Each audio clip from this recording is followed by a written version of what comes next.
Boy, the longer I live, the more I realize that we talk too much. Do you relate to that? Maybe you're a quieter person and don't talk as much as me, but I just, I have loose lips. And there are so many times when I just need to keep silent.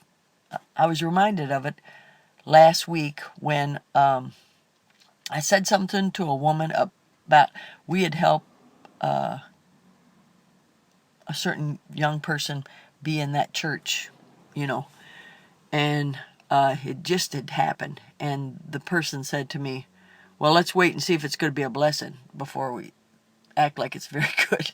And I wanted to retaliate and say, well, thanks a lot. We're just trying to help you out by recommending people to you. But I didn't say anything. I had to just be quiet. And then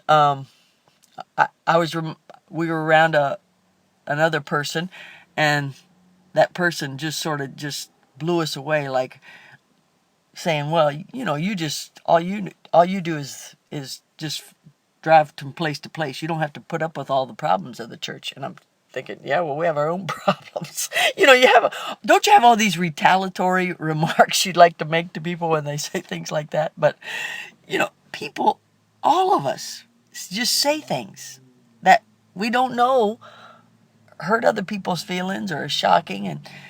And why retaliate? Why defend yourself? Just keep silent. So I was looking at Matthew 26:63, but Jesus held his peace.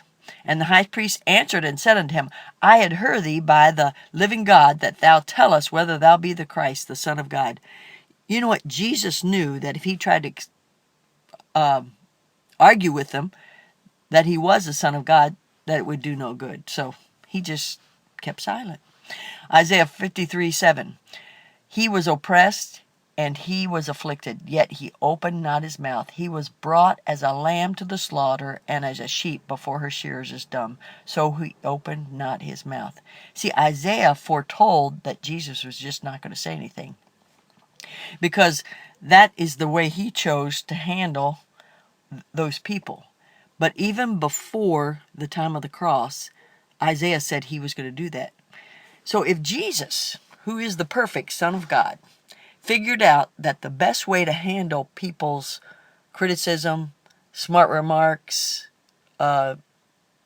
whatever kind of remarks, is just to keep silent, why won't we learn to just keep silent?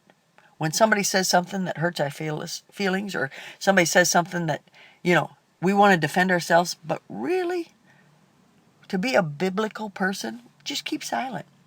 And don't let it hurt your feelings. Just say, you know what? Is there a chance they didn't mean it? We were in a situation, and a person just tossed out this thing to us, and it was pretty accusatory about our ministry, and we just chose not to say anything. Just let the person think what they wanted to think, because we would have to defend ourselves and explain, no, we're not all about money. And, we could tell you we had this love offering here and this love offering here and this love offering here. And that was not a big love, we could explain all that, but we didn't want to. So we just kept silent.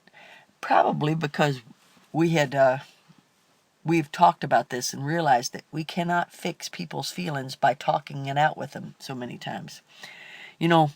We just got to love those people. The Bible says in Matthew 5:43 and 44, ye have heard that it has been said, thou shalt love thy neighbor and hate thine enemy. But I say unto you, love your enemies. Bless them that curse you. Do good to them that hate you. And pray for them which despitefully use you and persecute you. Now, of course, these are extremes. But the principle is there to just love people. If they say something wrong, just love them. It's okay. Let's just assume they don't even know what they're saying. They're just tossing out a thought. I think we're the better person by thinking that way. Rejoice in the Lord always, and again I say rejoice.